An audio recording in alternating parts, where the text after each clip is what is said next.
मित्रों नमस्कार।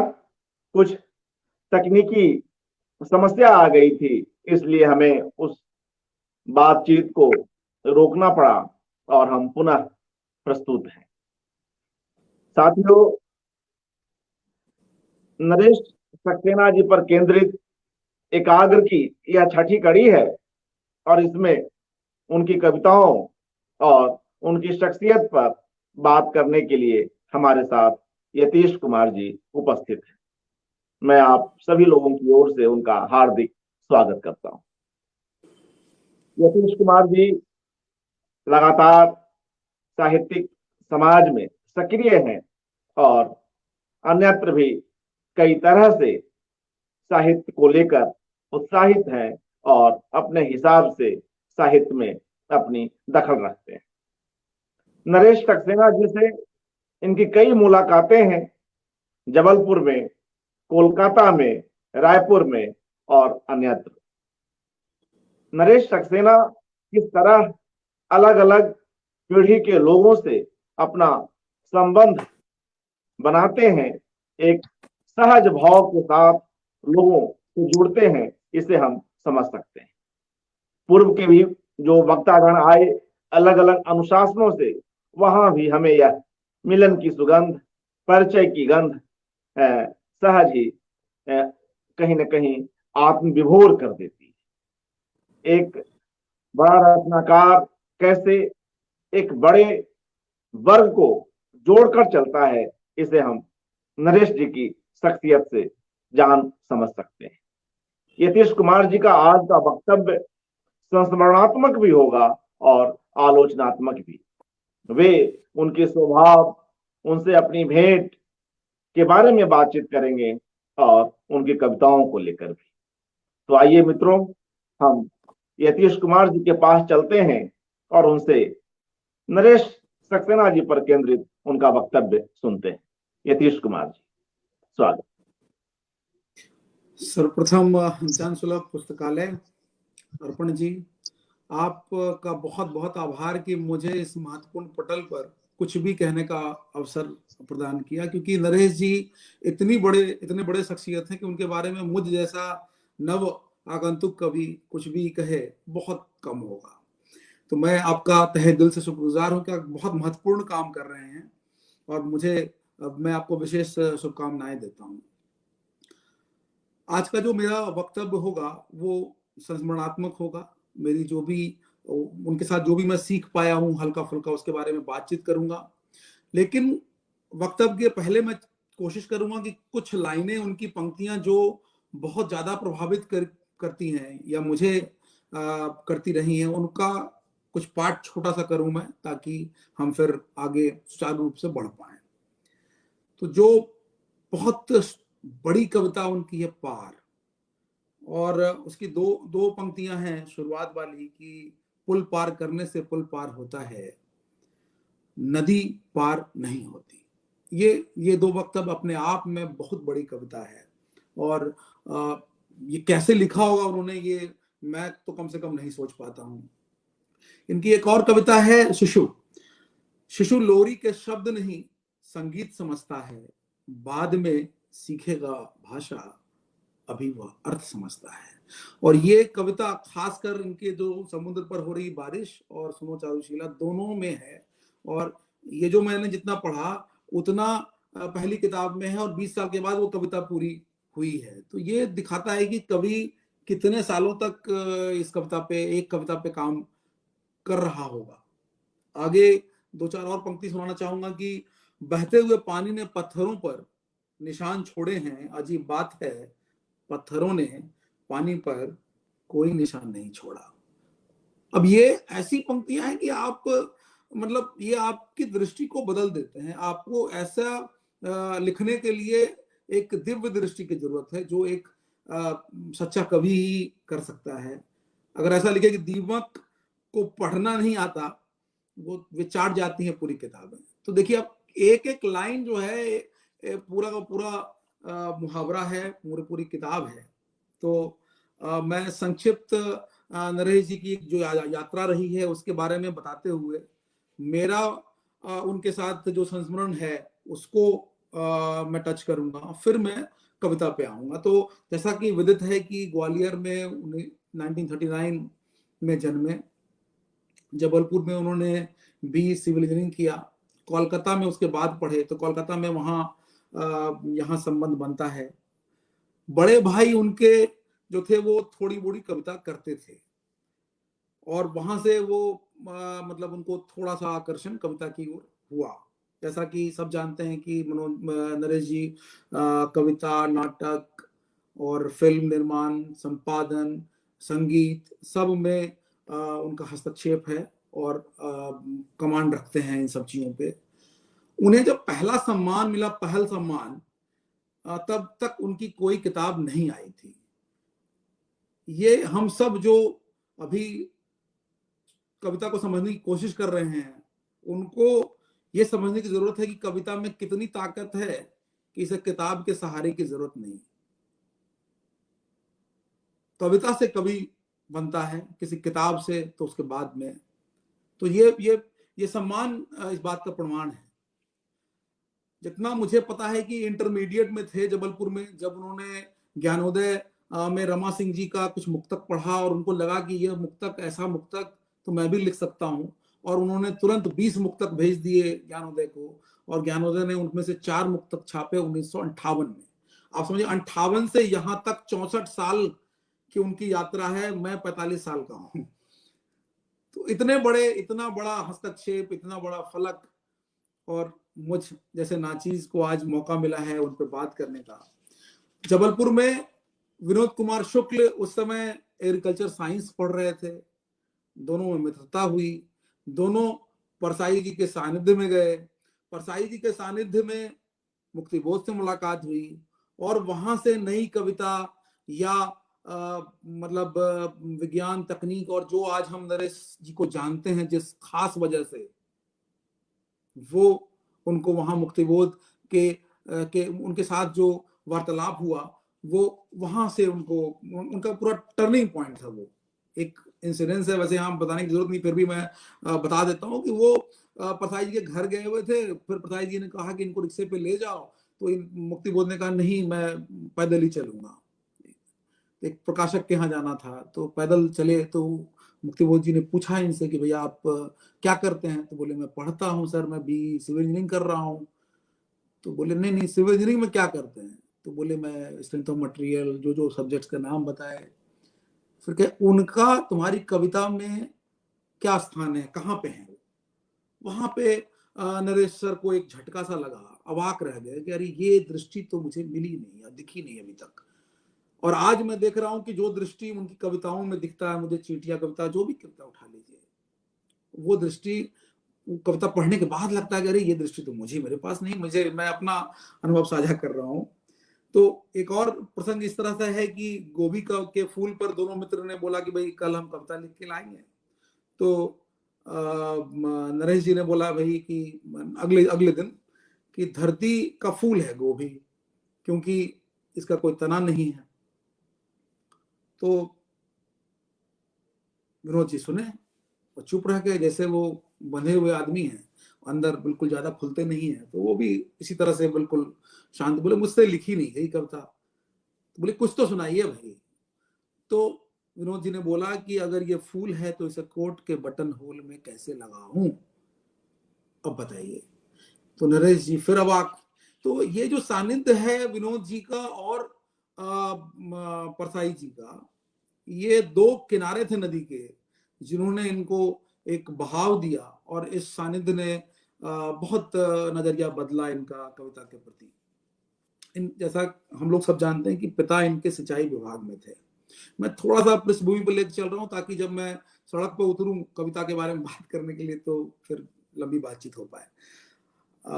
पिता सिंचाई विभाग में थे। आसन नदी, पगार बांध, स्कूल कोई नहीं था अगल बगल।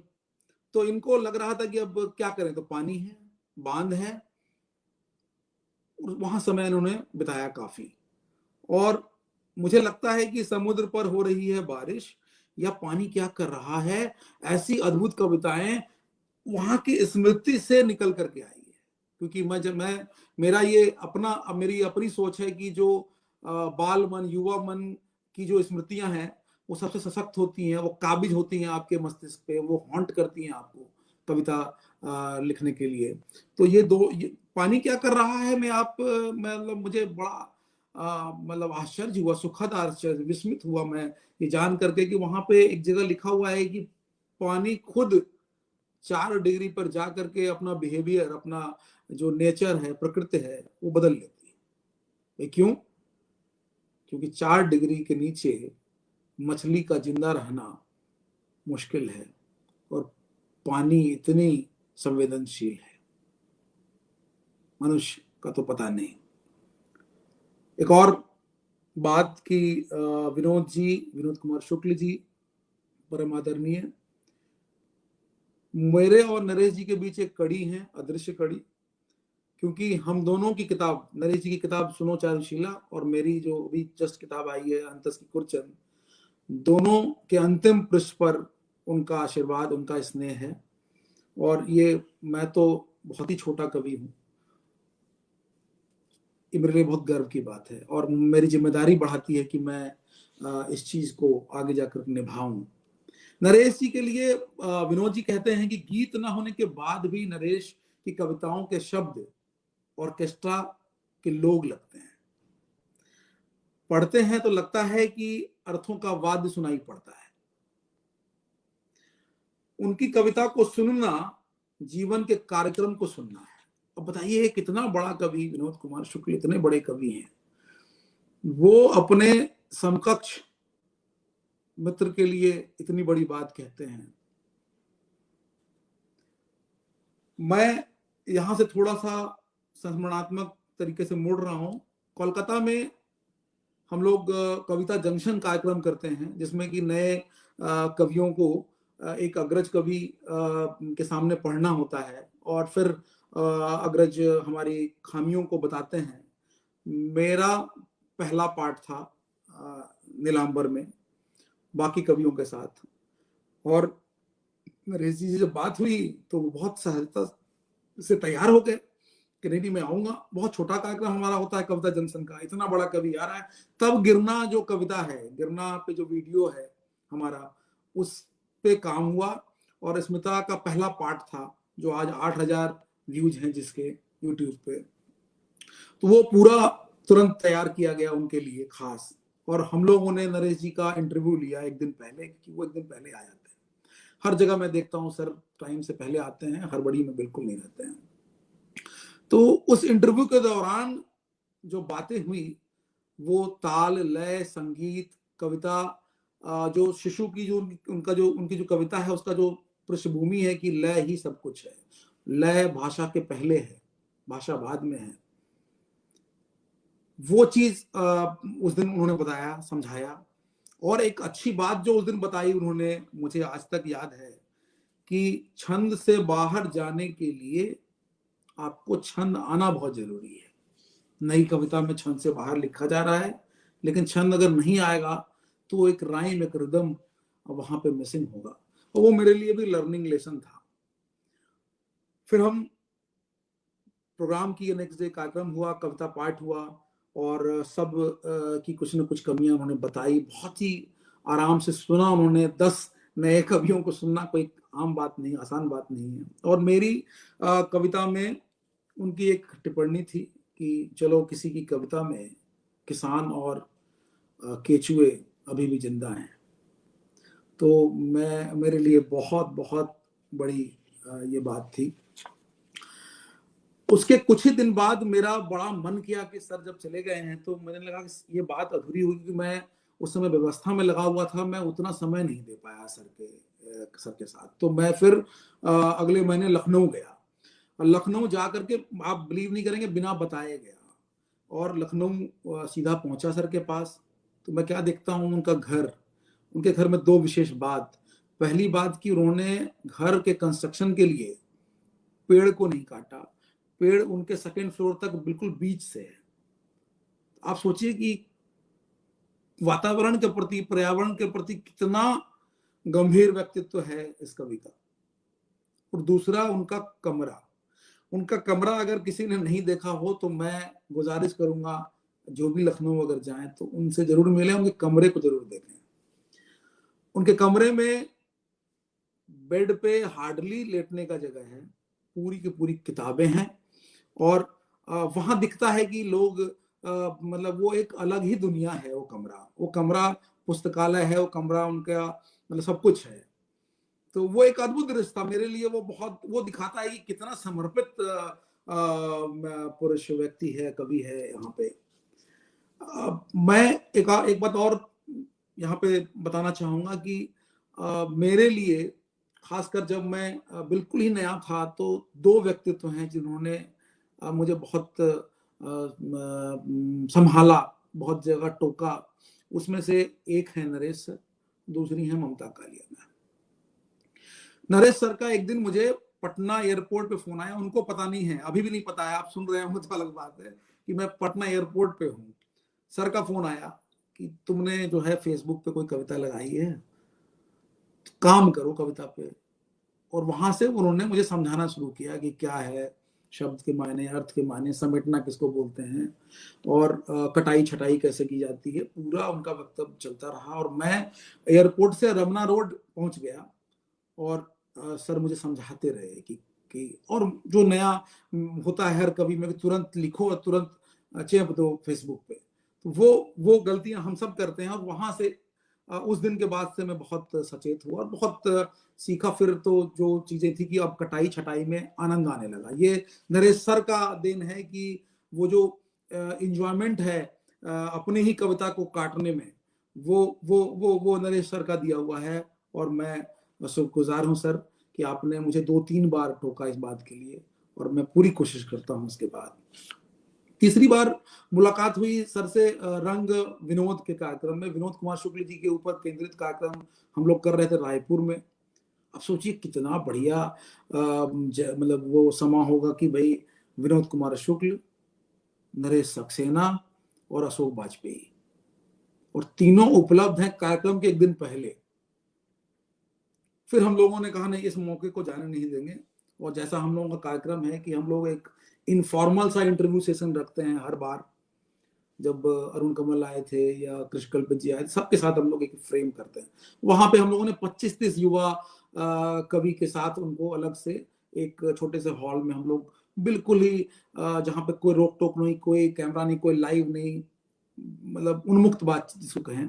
गीत थे, काफी सारे कवि थे, मुक्ति बोध के बेटे जो है वो भी थे, सब लोग थे वहां पे। तो वहां पर मैंने देखा पहली बार कि विनोद जी ने अशोक जी को बात करते करते रोक दिया, कहा नहीं मुझे बोलने दो।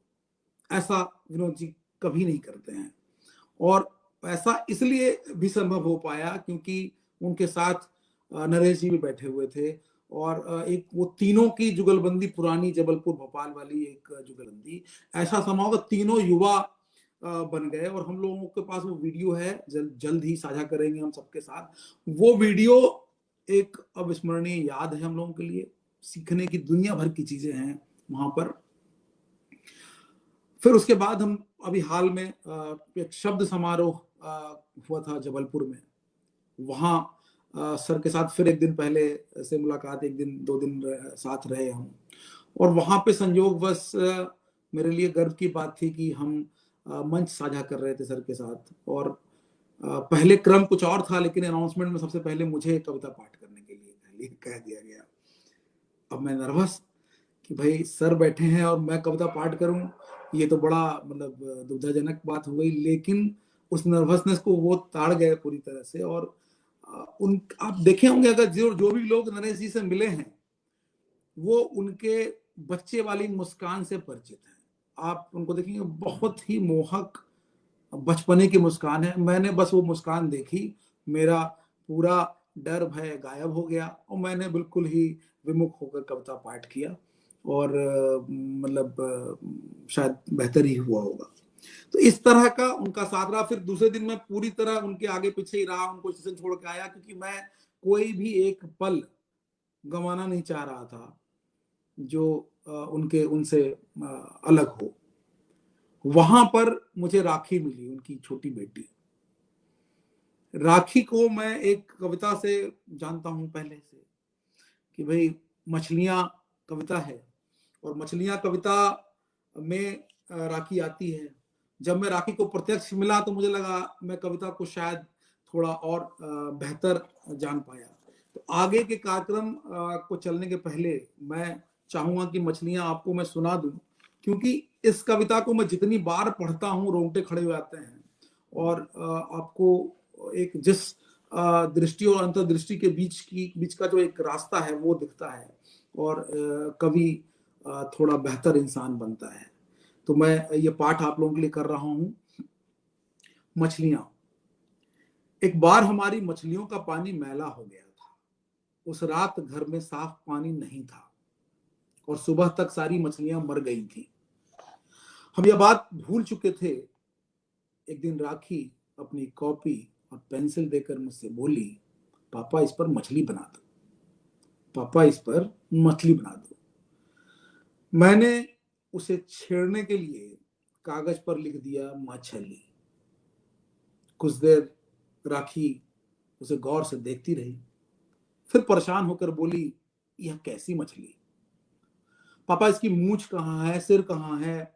मैंने उसे समझाया, यह मछली का मां, यह छ और यह ली हो गई मछली। इस तरह लिखा जाता है मछली। उसने गंभीर होकर कहा, अच्छा तो जहां लिखा है मछली वहां पानी भी लिख दो। तभी उसकी मां ने पुकारा और वो दौड़कर जाने लगी, लेकिन अचानक मुड़ी और दूर से चिल्लाकर बोली, साफ पानी लिखना पापा। और इस कविता पाठ को मैं उस दिन शब्द के समारोह में जबलपुर में सर के श्रीमुख से सुन रहा था और आप विश्वास करें आंखें नम थी। ये संवेदनाओं की परिकाष्ठा है। एक कवि कितना भावुक हो सकता है। हम लोग को पता है कि नरेश सर जो हैं वो एक बेहतरीन नाटककार हैं और पूर्वा उनकी बड़ी बेटी जो हैं वो उनके नाटकों को देश और विदेश में करती हैं। मेरे लिए नरेश सर एक ध्रुव तारा हैं। ध्रुव तारा इसलिए कह रहा हूं कि मुझे मेरी दिशा याद रहे। मेरे अवचेतन में वो हमेशा उसी ध्रुव तारे की तरह हैं। वो अक्सर कहते हैं कि कविता दृश्य में नहीं दृष्टि में होती है, और ये मेरे जहन में कौंता रहता है। वो कहते हैं कि देखना एक अद्भुत क्रिया है। जिस कवि को हर कवि को यह समझना जरूरी है कि देखना कितना महत्वपूर्ण है। जैसे कृष्णनाथ का देखना, जैसे जे कृष्णमूर्ति का देखना, जैसे आइंस्टाइन का देखना, जैसे मुक्तिबोध का देखना, जैसे नरेश सक्सेना का देखना। और इन सब देखने के बीच जो कॉमन है वो है दृष्टि की सहजता। और उस सहजता के भी पीछे मैं मानता हूं एक और दृष्टि है जिसका नाम है चिंतन। हम लोग नए लोग अभी इस यात्रा में हैं और समय नरेश सर के साथ ये दृष्टि बहुत पहले से है। मैंने देखा है नरेश सर की कविताओं में कि फैलना और सिकुड़ना दोनों उनको बखूबी आता है।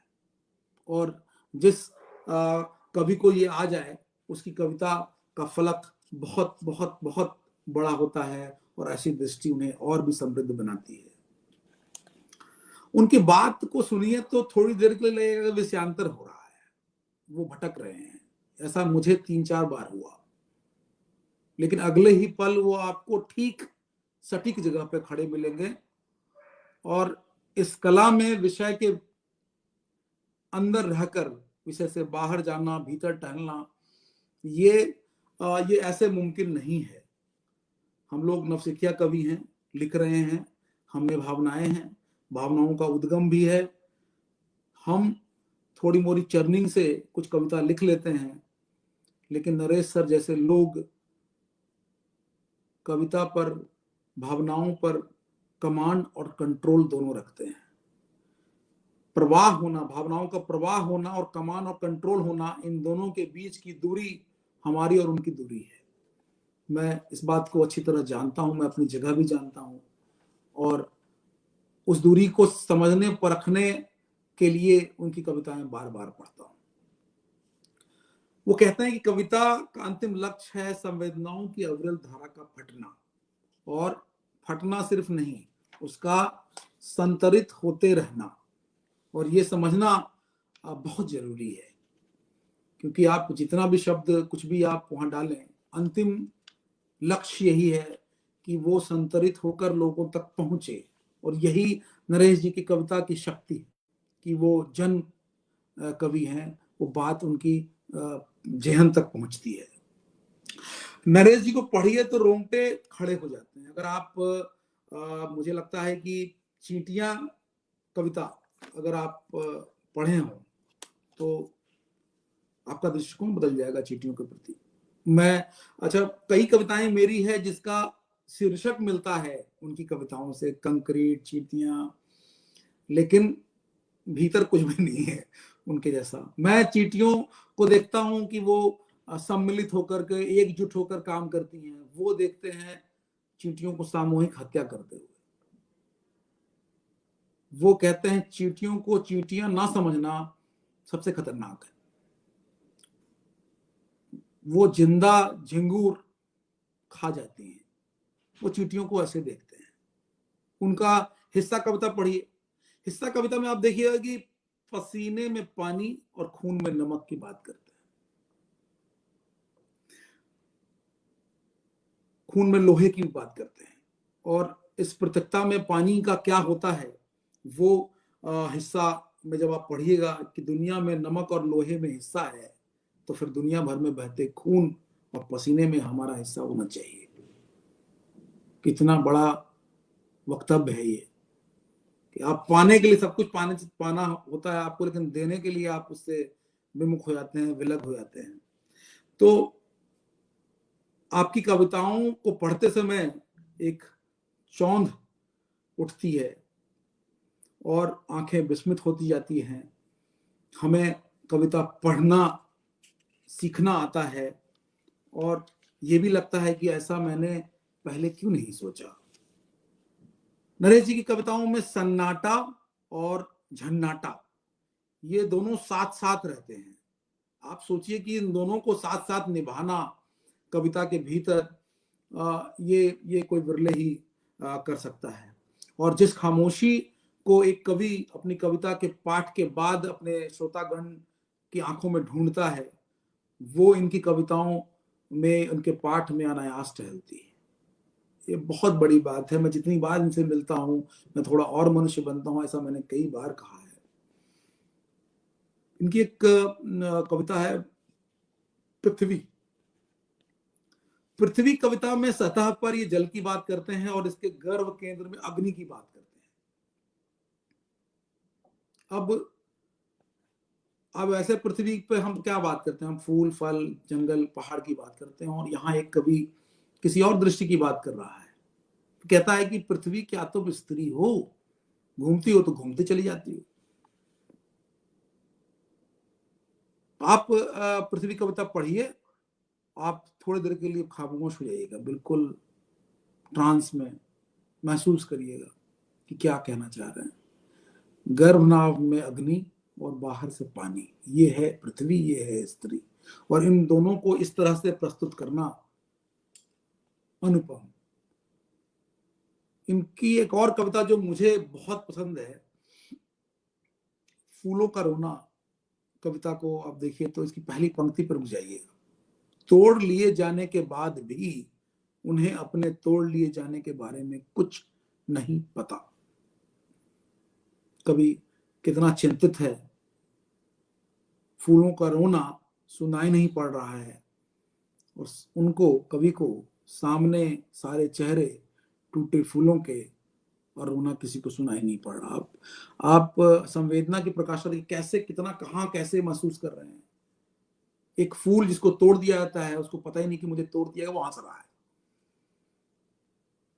ऐसे प्रकृति के लोग भी होते हैं जिनको आप कहते हैं वहीं बैठ जाओ दरवाजे के बाहर, और वहां से नरेश जी की जूता कविता याद आएगी आपको। फूल उसी मनुष्य की तरह है जो जमींदारी प्रथा और आज भी जो गांव में हो रहा है उसका उसका पर्यायवाची है।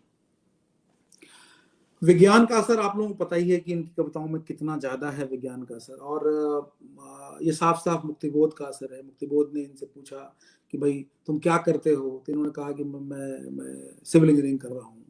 सिविल इंजीनियरिंग में क्या करते हो, तो स्ट्रेंथ ऑफ मटेरियल पढ़ रहा हूँ, ये XYZ विषय पढ़ रहा हूँ। कविता में ये विषय कहाँ है? और उस दिन उनको झटका लगा कि अच्छा, और इनकी दृष्टि बदल गई, और तब से इनकी कविताओं में विज्ञान का प्रभाव काफी अच्छा है। संवेदना और विज्ञान का समन्वय है, संतुलन है। और कंक्रीट कविता उठा लीजिए इनकी, जहाँ पे खाली जगह का महत्व, उसकी अहमियत के बारे में, और मनुष्य अपनी जगह क्यों नहीं छोड़ना चाहता, इसके बारे में वो बात करते हैं। गिरना कविता को आप उठा लीजिए, तो गिरना कविता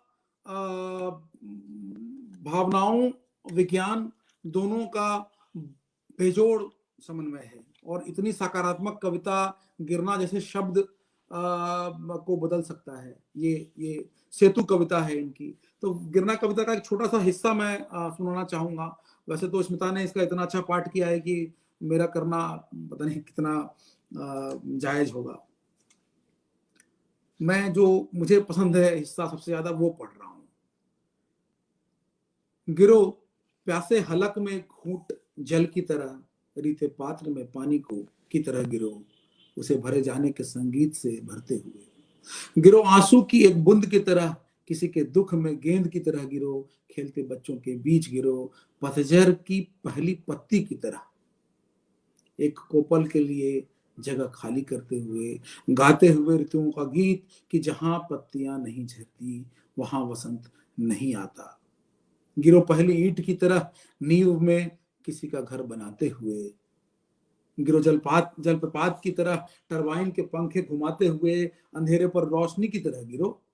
गिरो गीली हवाओं पर धूप की तरह, इंद्रधनुष रचते हुए। लेकिन रुको, आज तक सिर्फ इंद्रधनुष ही रचे गए हैं, उनका कोई तीर नहीं रचा गया। तो गिरो उससे छुटे तीर की तरह, बंजर जमीन को वनस्पति और फूलों को से रंगीन बनाते हुए। बारिश की तरह गिरो, सूखी धरती पर पके हुए फल की तरह, धरती को अपने बीज सौंपते हुए। आप देखिए कि कितनी बड़ी कविता है, कितना बड़ा फलक है। विज्ञान यूं ही आ रहा है, संवेदना ऐसे ही आ रही है, दोनों संगम के साथ बह रही है इनकी कविताओं में। नरेश जी, मुझे लगता है कि कम लिखने वाले और बहुत ज्यादा पढ़े जाने वाले कवि हैं, और जो दूसरों को इतने बड़े कवि होने के बावजूद बहुत ज्यादा पढ़ते हैं, उनको दूसरों की कविताएं कंठस्थ है। अब मुझे अपनी कविता कंठस्थ नहीं है, आप इतना अंतर समझिए। लय के बारे में उनसे बात कीजिए तो वो कहेंगे कि छंद आना जरूरी है, क्योंकि छंद से बाहर जाने के लिए, छंद अगर आपको नहीं आता है, आप अगर देखें तो मशीन में भी एक लय है। मशीन परफेक्ट काम तभी करता है जब मशीन लय में चलती है। स्कूटर में पेट्रोल एक लय में आता है तो स्कूटर में गति होती है। तो लय उनकी पृष्ठभूमि रही है, सुर संगीत उनकी पृष्ठभूमि रही है। और इस बात को वो हमेशा मद्देनजर रखते हैं कि भाषा से पहले लय संगीत आया है, शिशु की लोरी आई है, लोरी धड़कन में लय है, वो इस बात को बार बार कहते हैं। और उनकी दो कविताएं खास है, शिशु और घास। ये कविता छंद में है, धर्मयुग में इनके गीत भी छपे हैं, और वे अक्सर कहते हैं कि मैं बोल कर लिखता हूं, इसलिए बोली की लय अनायास ही मेरी कविता में आ जाती है। ये हर कवि के साथ है जो बोल के लिखता है, वो अपनी कविता की छटाई भी उसी तरह से करता है कि अंततः ये लय में अपने आप आ जाए, भले लय से बाहर हो। मुझे याद है एक साहित्यिक की डायरी मुक्तिबोध जी की मैं पढ़ रहा था, तो वहां पे भी ये लिखा हुआ था कि शब्द में नाद नहीं हो तो शब्द बेजार लगते हैं। तो वो नाद की ही बात नरेश जी बार बार करते हैं कि भाई नहीं, बिना लय, बिना एक तरन्नुम नहीं कहिए, एक बैकग्राउंड में लय होना चाहिए कविता में, और जो उनकी कविताओं में काफी कविताओं में है। नरेश जी को मैंने अंग्रेजी के जो मकड़जाल है उससे भी परेशान देखा है हमेशा, और वो इस बात के प्रबल समर्थक रहे हैं कि आप बच्चों को तब तक बेहतर विज्ञान नहीं आएगा जब तक उनके क्षेत्रीय भाषा में उनको पढ़ाया जाए, और इसलिए वो क्षेत्रीय भाषा के भी प्रवर्तक हैं। वो हमेशा कहते हैं कि भारत में क्षेत्रीय भाषाओं को प्रमुखता मिलनी चाहिए, उसके लिए फंड मिलना चाहिए। वो बहुत मतलब बेलॉस बोलते हैं इसके अगेंस्ट में कि कितना फंड गवर्नमेंट ने सैंक्शन किया किस चीज के लिए, उनकी स्टेटमेंट्स में कई बार मैंने सुना है। और वो बहुत सजग कवि हैं जो देखते हैं कि सरकार क्या कर रही है इसके प्रति। मैं तो कृतज्ञ हूं कि उनसे बार बार मिलने का मुझे मौका मिलता है। वो दूसरे को पढ़ते हैं, इसका एक प्रमाण मैं देता हूं आपको कि वो कितनी गंभीरता से पढ़ते हैं। एक कविता है विष्णु नागर जी की, लॉकडाउन के बीच पटरी पर नींद। वो इस कविता को याद करते हैं, पाठ भी करते हैं अपने तरीके से। जब लॉकडाउन में कुछ लोग कट गए थे तो उस पे उनकी दृष्टि, ये कविता विष्णु नागर जी ने वहां पे लिखी है कि लॉकडाउन के बीच पटरी पर नींद। और नरेश जी उस का पाठ कई बार, मतलब मैं देखा हूं, 2 बार तो देखा ही हूं। विनोद कुमार शुक्ल जी कविता गाते हैं सिर्फ नरेश जी के लिए, एक कविता खास है खास। और नरेश सर विनोद जी के बारे में अगर आप जब भी देखेंगे इंटरव्यू उनका, तो हताशा कविता बार बार उनका जिक्र करता है। नीलांबर ने हताशा पे वीडियो भी बनाया, जैसे गिरना में बनाया, और वो कभी नहीं चुकते। ये क्या दिखाता है कि कैसे बड़े कवि एक दूसरे को की कमियां खामियां और एक दूसरे से कितने घुले मिले हैं। 2000 में इनकी किताब छपी थी, समुद्र पर हो रही है बारिश। ये कविता बहुत बड़ी कविता है, और इस कविता में समुद्र का दर्द छलकता है। वो कहा जाता है कि जो भी व्यक्ति कुछ हटकर करना चाहता है उसे नष्ट कर देने की प्रवृत्ति समाज की शुरू से रही है। समुद्र उछलना चाहता है, मतलब गुरुत्वाकर्षण के विरुद्ध जाता है, तो उसको पनिशमेंट मिलता है। क्या पनिशमेंट मिलता है? नमक ढोने का। नदियां सब तरफ से आ रही हैं, नमक ला रही हैं, गंदगी ला रही हैं, और समुद्र को दे रही हैं, और समुद्र पे हो रही है बारिश। यहां बारिश नकारात्मक है, परेशान है वो इन सब चीजों से। उसकी यातना का जो है ये जिक्र है कि क्या गुरुत्वाकर्षण के नीति के विरुद्ध समुद्र की उछाल की सजा है ये। नरेश जी को मैंने देखा है कि समुद्र का जो है दर्द समझने की, बच्चों की तरह मिठास चाहता है। वो एक चीनी चम्मच की मिठास के लिए परेशान समुद्र के ऊपर कविता लिखते हैं। इतने सजग कवि को मेरा प्रणाम। मैं अक्सर कहता हूं कि कृष्णाथ जैसे कहते हैं कि भाई देखना सीखो और दृष्टि जागृत रखो, तब तुम एक कवि हो, लेखक हो। नरेश सर में मुझे प्रवृत्त जो उनकी जो दृष्टि है बहुत सजग, हमेशा सजग दिखती है, और ये अनुकरणीय है हम जैसे लोगों के लिए। उनकी जो चीटियां कविता में क्या बताऊं, चीटियों को चीटियां समझना खतरनाक हो सकता है। चीटियां आदमखोर हो सकती हैं जो जिंदा झिंगुर चट कर जाती हैं और पता ही नहीं चलता। कैसे कोई ऐसी बात चीटी के बारे में सोच सकता है? मैं पढ़ता हूं तो परेशान कर देती हैं उनकी कविताएं। सोते हुए मनुष्य को कोई जगा दे तो वो कविता है। ये नरेश सर की कविता। उनकी एक और बहुत ही महत्वपूर्ण कविता है, फूल कुछ नहीं बताएंगे। कितने फूलों से बनती है क्यारी, और कितने क्यारियों में एक बगीचा, कितने क्यारियों से एक बगीचा, और कितने बगीचों से बनती है एक शीशी इत्र की, एक शीशी इत्र की। यह बताएंगे फूलों के व्यापारी, फूल कुछ नहीं बताएंगे। एक जगह लिखते हैं कि फूल को तोड़ दिया गया, वो मुस्कुरा रहा है। एक जगह लिख रहे हैं कि पूरी की पूरी क्यारी इत्र में चली गई, और फूल कुछ नहीं बताएंगे। ये फूल हैं देश का एक पूरा नागरिक वर्ग जिसको इंगित कर रहे हैं नरेश सर। ऐसा हम जैसे पाठक महसूस करते हैं। कविता का यहाँ एक अंतर्नाद है, एक चित्कार है जिसे कवि भी सुन रहा है और सुना भी रहा है। ऐसे चित्कारों में छिपी है विस्फोट की संभावनाएं। और नरेश जी लिखते हैं कि फूलों पर लिखी कविता जिसमें विस्फोट की गुंजाइश हो, कवि को ऐसी कविता लिखने की कोशिश करनी चाहिए जो जैसे माने एक जगह लिखा था कि फोड़े पर चीरा लगाया गया हो और कविता एक शल्य चिकित्सा की तरह आती हो, शल्य चिकित्सा की गुहार करती है, आपके अंदर जगाती है मनुष्यता, आपको थोड़ा और बीमार होने से बचाती है। जो सुनो चारुशीला कविता में एक लाइन है कि एक तारे से अपना आकाश, तो एक तारे से अपना आकाश बनाने वाले कवि अपनी पत्नी को कहते हैं कि सुनो चारुशीला, एक मैं और एक तुम मिलकर कितने हुए। जब वो प्रेम कविता पे उतरते हैं तो एक अलग ही फ्लेवर उनका आता है वहां पे। और वो आगे बोलते हैं कि एक बादल से मिलकर एक ही बादल होता है, एक रंग से मिलकर एक ही रंग होता है, एक नदी से मिलकर एक ही नदी होती है। नरेश जी की कविताओं में वैसे विविध रंग हैं और उन्हें पढ़कर यही लगता है कि इनको पढ़ते रहें। मैं एक अद्भुत कविता, बहुत छोटी सी कविता है जिसका पाठ करके आपको सुनाना चाहूंगा कि दरवाजा बारिश में भीगा फूल गया है, दरवाजा बारिश में भीगा फूल गया है, कभी पेड़ था हम समझे थे भूल गया है। अब ना चौखट में अपने फिट बैठ रहा है, कितनी कीलें ठुकी हुई हैं पर ऐंठ रहा है, बारिश छूने जो कुछ बाहर झूल गया है, कभी पेड़ था हम समझे भूल गया है। अब इस कविता में लय देखिए, जिस लय की बात वो कर रहे थे पहले, कविता में सब कुछ है जो एक कविता में होनी चाहिए। संवेदनशीलता है, संतरित कर रही है और लय के साथ है। नरेश सर को संगीत की गजब की समझ है। जहां मैं एक बात कहना चाहूंगा उनके बचपन की बात, कि जब वो बचपन में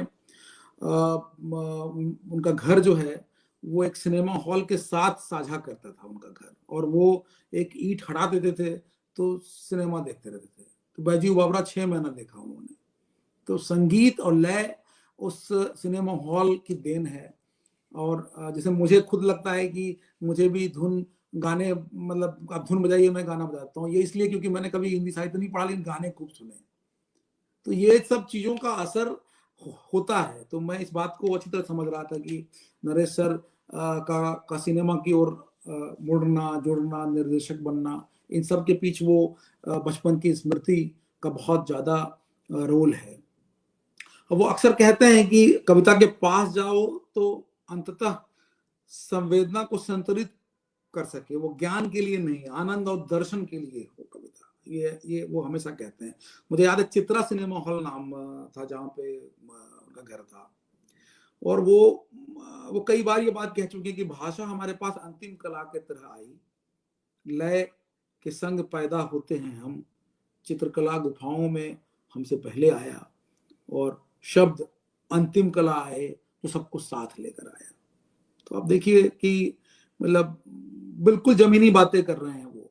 एक और कविता है जिसको कि नहीं अगर मैं मेंशन करूं तो मैं अपने आप को थोड़ा सा अधूरा ये वक्तव्य समझूंगा कि संख्याएं कविता है। संख्याएं कविता को जब एक्सप्लेन करते हैं नरेश सर तो कहते हैं कि भाई अष्टावक्र 8, जब 8 की बात करते हैं वो, तो अष्टावक्र की बात करते हैं और कहते हैं कि कृष्ण जब बांसुरी बजाते हैं तो 8 जगह से मुड़े हुए होते हैं। ऐसी अद्भुत बात करते हैं नरेश सर, और उनकी कविता आप पढ़िए तो मतलब जो भी कहें, मैं बहुत ज्यादा समय नहीं लूंगा। अंततः उनका एक और पृष्ठभूमि अगर नहीं बताऊंगा तो वो अधूरा होगा।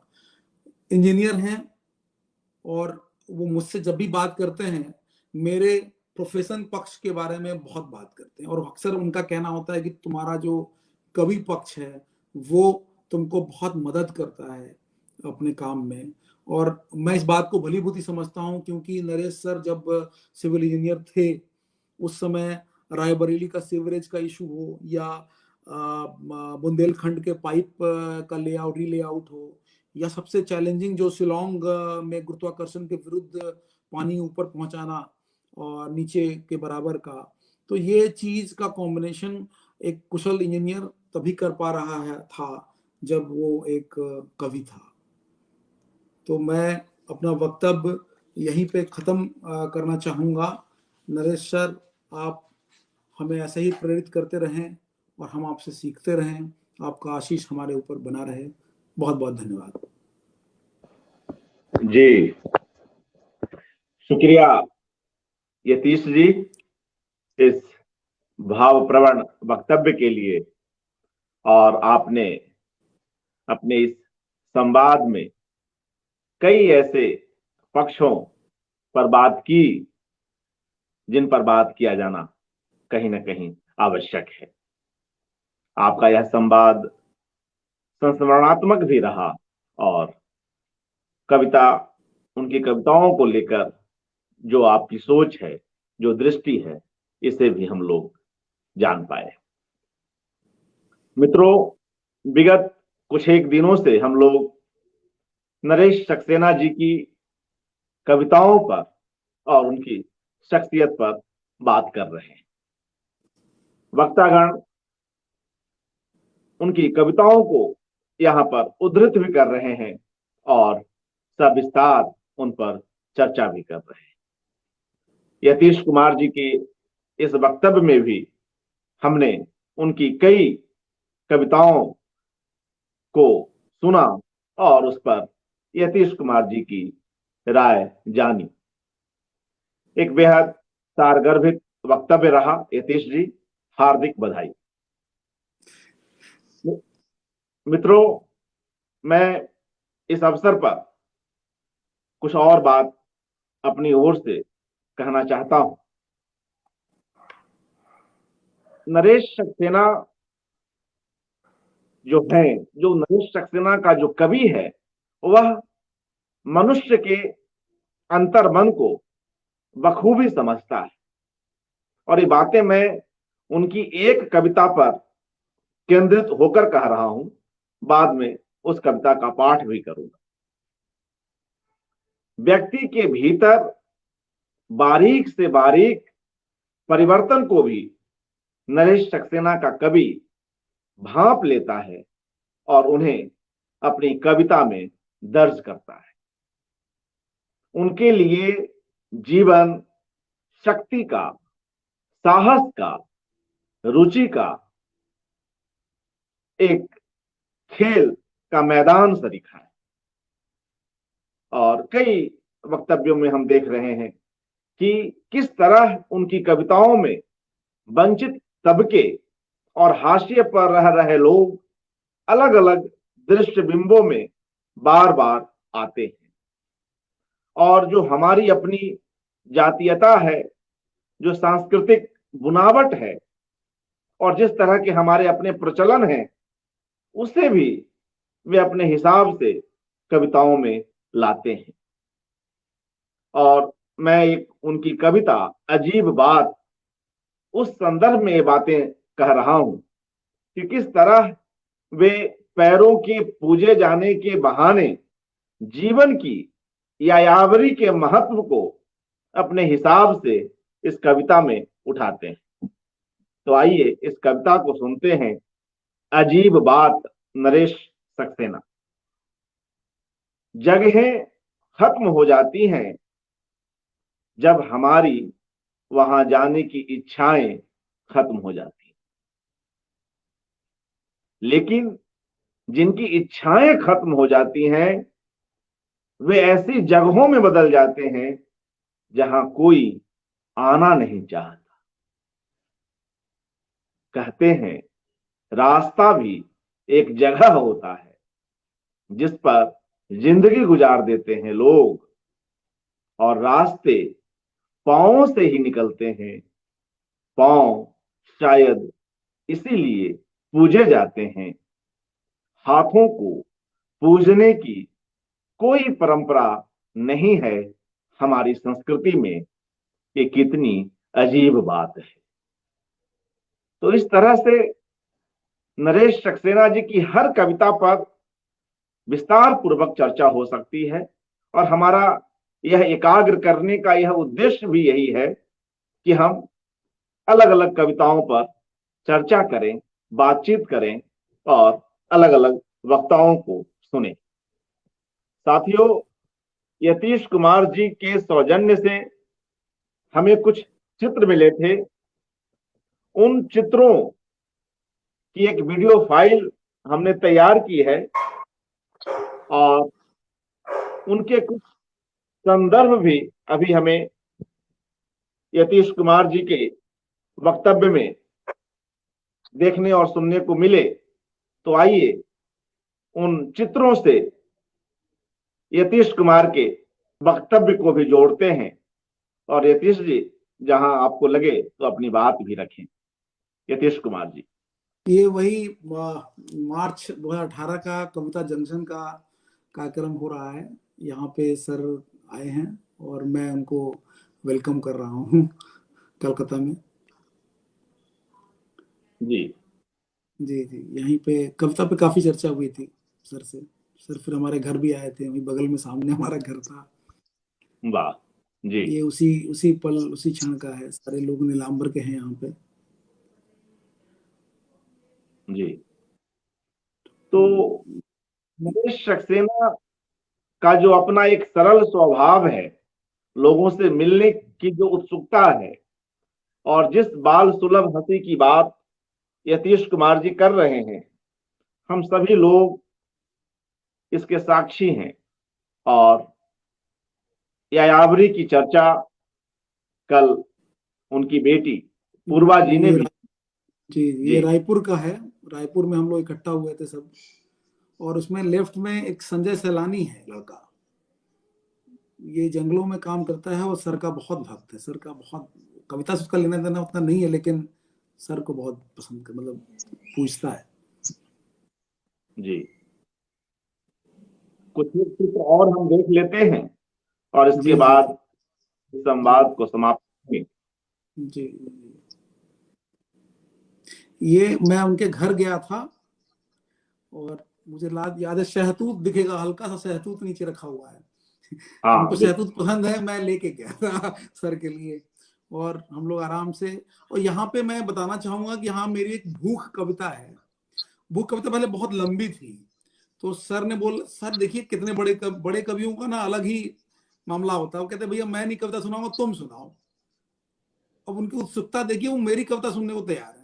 फिर मैंने उनको 2-3 कविताएं सुनाई और भूख कविता पढ़ सुनने के बाद उन्होंने मुझे समझाया कि कहाँ, मतलब स्त्रीलिंग और पुल्लिंग का कहीं मिस्टेक था, वहां भी बताया कि हाँ गलती है।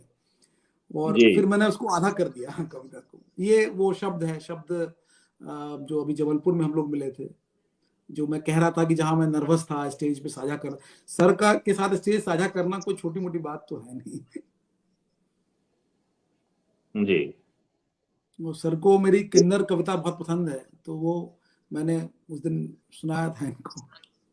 ये वो जी प्रसंग जब मैं बता रहा था आपको कि जब तीन ऐसे दिग्गज एकदम प्रफुल्लित भाव में आपको मिल जाएं तो आपको जन्नत मिल गया। ये बिल्कुल। उन तीनों को हम लोगों ने खूब बातें की, तीनों सर से। उस समय युवा पीढ़ी में क्या हुआ, उसमें मुक्तिबोध जी के बारे में काफी चर्चा इस समय हुई। और आप देखेंगे विनोद जी का, देखिए वो फ्रंट लीड ले रहे हैं यहाँ पे कन्वर्सेशन में। ये कभी नहीं होता। ये हम लोग खुशनसीब हैं कि विनोद जी को लीड लेते हुए वार्तालाप में देख रहे हैं।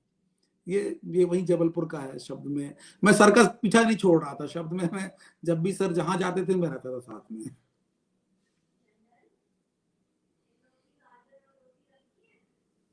तो इस आज तरह भी, से मित्रों, हाँ जी जी, आज भी सर से बात हुई और बहुत जब क्या बोलूं मैं आपको, मैं इमोशनल हो जाऊंगा। उनका एक नहीं विशेष, पता नहीं उनको, मतलब उनको भी बात करके ना एक अजीब अच्छा लगता है। एक फादर वाला फीलिंग है उनका मेरे प्रति। तो मुझे भी वो पिता की तरह ही, पिता तुल्य ही लगते हैं। जी, बहुत बहुत शुक्रिया यतीश जी, जी हमसे जी, जोड़ने के बहुत लिए और बहुत अपने अपने आपको विचार। बहुत बहुत शुक्रिया कि मुझे ये मौका दिया। मैं कैसा बोल पाया तो मुझे भी पता नहीं, लेकिन कोशिश की मैंने। बहुत अच्छी बातचीत रही।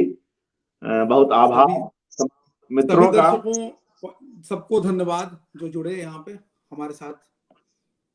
जी, और साथियों अभी 9:30 बजने को है, अभी कुछ समय बचा हुआ है। 10 बजे से हम लोग विनोद भारद्वाज जी को सुनेंगे, और विनोद भारद्वाज और नरेश सक्सेना जी की मित्रता दशकों की मित्रता है, और लखनऊ के भी पुराने दिन और लखनऊ की वह साहित्यिक गर्माहट, विरासत, आज सब कुछ हम लोग विनोद भारद्वाज जी के मार्फत सुन सकेंगे। अगर संभव हो तो कृपया जुड़ें रात्रि 10 बजे, अब से लगभग आधे घंटे बाद। आप सभी लोगों का एक बार पुनः हार्दिक धन्यवाद, शुक्रिया। यतीश कुमार। नमस्ते। नमस्ते।